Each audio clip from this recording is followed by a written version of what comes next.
भ्रष्टाचार के हर तार की जांच होगी और जिसने भी लूटा है उसको लौटाना पड़ेगा।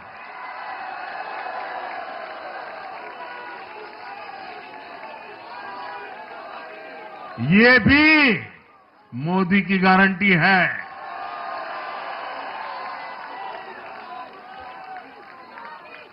साथियों, आज जनता ने फिर एक बार कांग्रेस को कड़ा संदेश दिया है। दिल्ली के चुनाव में कांग्रेस ने 0 की डबल हैट्रिक लगाई है। देश की राजधानी में देश की सबसे पुरानी पार्टी का लगातार दिल्ली में 6 बार से खाता नहीं खुल रहा है और ये लोग खुद को पराजय का गोल्ड मेडल देते फिर रहे हैं। सच्चाई ये है कि कांग्रेस पर देश बिल्कुल भरोसा करने के लिए तैयार नहीं है। पिछली बार मैंने कहा था कि कांग्रेस एक परजीवी पार्टी बन चुकी है। ये खुद तो डूबती है, अपने साथियों को भी डुबोती है।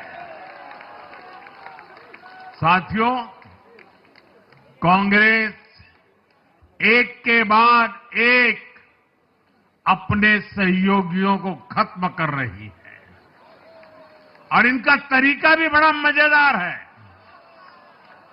आज की कांग्रेस अपने सहयोगियों की जो भाषा है, जो उनके एजेंडा है, उसी को चुराने में लगी हुई है। उनके मुद्दे चुराती है, फिर उनके वोट बैंक में सेंध मारती है।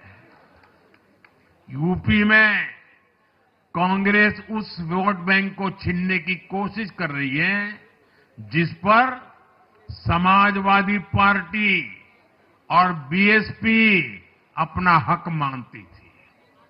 मुलायम सिंह जी इसको बराबर समझ गए थे।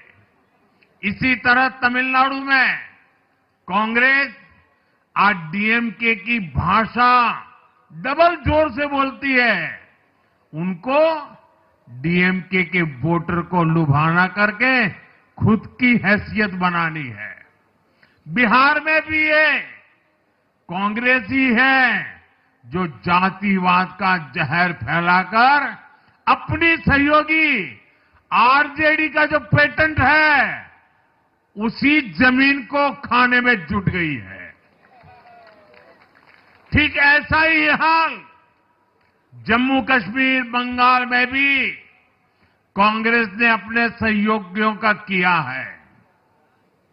अब आज दिल्ली में भी साफ हो गया कि जो भी कांग्रेस का हाथ एक बार थामता है उसका बंटाधार होना तय हो जाता है।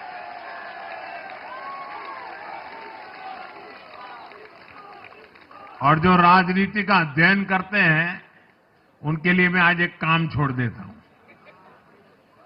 देखिए, इन्होंने 2014 के बाद 5 साल तक ये कोशिश की, हिंदू बनने की कोशिश की। मंदिरों में जाना, मालाएं पहनना, पूजा करना, भांति भांति की कोशिश की। उनको लगा कि ये करेंगे तो बीजेपी की वोट बैंक में हम सेंध मार करके कुछ ले आएंगे, लेकिन उनकी दाल गली नहीं। तो आपने देखा होगा पिछले कुछ वर्षों से उन्होंने वो रास्ता बंद कर दिया। उन्होंने माना कि ये भाजपा का क्षेत्र है, उसमें पैर नहीं डाल सकते। अब जाए तो जाए कहा, तो ये राज्यों की जो अलग अलग पार्टियां अलग अलग अपने मुद्दों पर जो अपनी जान चला रही हैं, अब उनकी नजरें उन पर है। और इसलिए, और वो भी समझ गए होंगे, बोलते नहीं होंगे, समझ गए होंगे कि ये उनको ही खा रहे हैं। साथियों, इंडी गठबंधन के दल अब कांग्रेस का ये कैरेक्टर समझने लगे हैं। इंडी वालों को ये एहसास हो रहा है कि जिस वोट बैंक को उन्होंने कांग्रेस से छीना है, अब कांग्रेस उसे वापस पाने में जुटी है। इसलिए दिल्ली में हमने देखा, इंडी के ही दलों ने एकजुट होकर कांग्रेस को हैसियत बताने की कोशिश की, अपने वोट बैंक को रोकने की कोशिश की। ये मीडिया वालों को पता नहीं समय नहीं मिला, अब तो समय ही समय है उनके पास। इंडी गठबंधन पूरा दिल्ली में कांग्रेस के खिलाफ मैदान पे उतरा था।